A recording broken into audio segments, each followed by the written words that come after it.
Саламатсыздар ма балалар? Қазақ әдебиеті сабағын бастаймыз. Дәптерімізді ашып, күннің ретін жазамыз. 3 қыркүйек. Сабағымыздың тақырыбы Қорқыт ата кітабы. Құрметті оқушылар, біз өткен жолы Білімленд платформасы арқылы өткен болатынбыз әдебиетте. Ол кезде біршама бала кіре алмады. Енді үйреніп келе жатырмыз. Дегенмен де мен сол өткен тақырып бойынша сендерге сұрақ қойғым келіп отыр. Кітаптарымызда да бар. Тауып алып, осы сұрақтарға жауап берулерін сұраймын. Бұны WhatsApp-қа жазуларыңа болады. Немесе қазір жүктелсе, осы видеоны мен Білімлендке жүктеймін. Соған жауап берулеріңе болады. Қорқыт кім? Ол қай ғасырларда өмір сүрген? Қорқыттың қайы тайпасынан шыққандығын кім айтты? Шежіреші Әбілғазы түрік шежіресінде оның шыққан тегі туралы не айтты?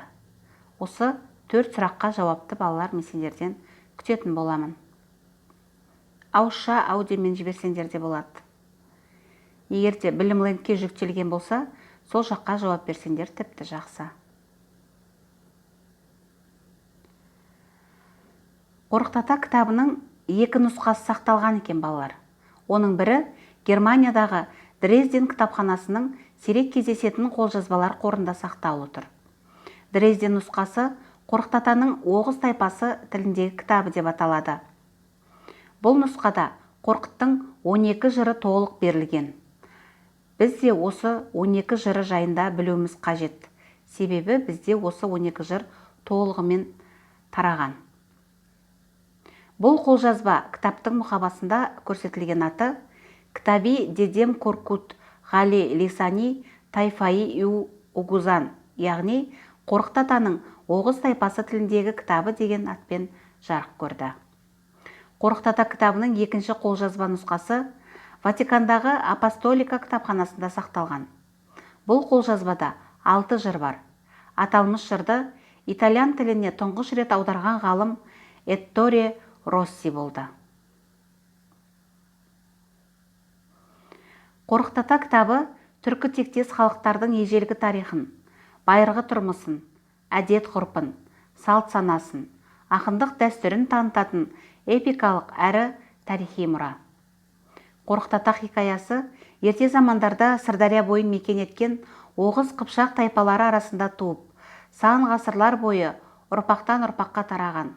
Рухани қазына ретінде бүгінгі күнге дейін өзінің әдеби, тарихи, этнографиялық тағы басқа мәнін жоймаған аса құнды көркем туынды. Осыдан-ақ біз балалар Қорқыт атаның жалғыз күйші ғана емес, кереметтей жыршы болғандығын біле аламыз. Балалар, жаңа айтып өттім, кітап, Қорқыт ата кітабы 12 жырдан тұрады дедім. Кітаптарында 8-9 беттерде бар, қарап оқып алсаңдар болады. Кітабымыздың 11 бетінде сөз маржан бар, соны дәптерлеріңе әдемілеп жазып алыңдар.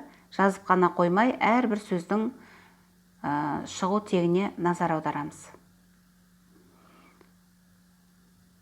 Енді балалар, үйге тапсырма, жаңағы алғашқы берілген 4 сұраққа жауап, және де жаңағы сөз маржанды дәптерімізге жазамыз.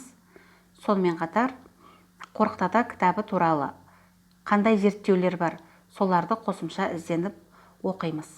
Сау, саламат болыңдар.